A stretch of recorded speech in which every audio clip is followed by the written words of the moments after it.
In the princely state of Travancore in Kerala, lower caste women were forced to pay a humiliating tax called breast tax just to cover their upper body.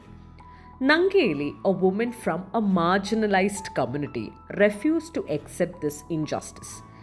When the tax collector came, she did something unimaginable.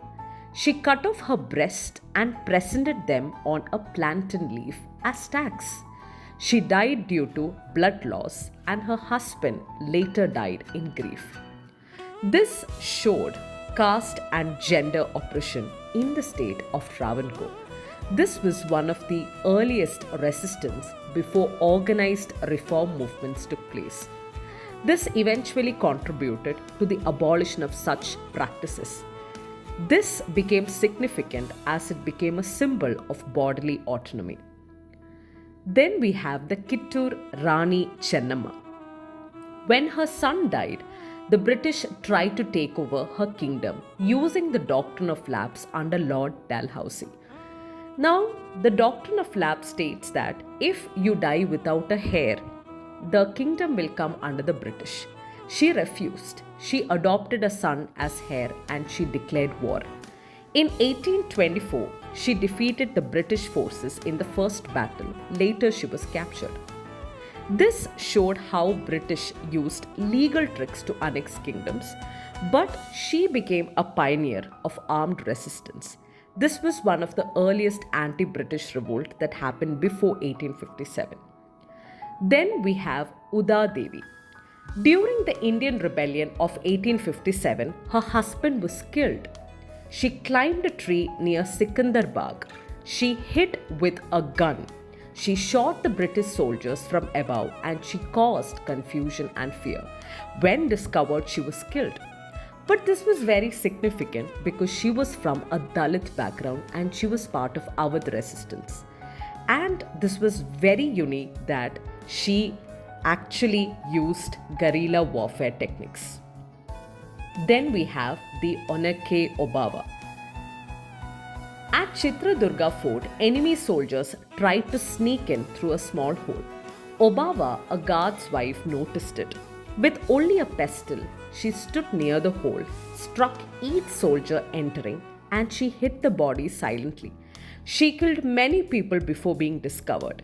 But this was very unique because she had no royal status, she was just an ordinary woman. Then we have the Vellu Nachiyar. During the rebellion, her husband was killed by the British. She escaped. What she did was she built alliances, including with Hyder Ali. She trained an army. Years later, she returned and defeated British forces.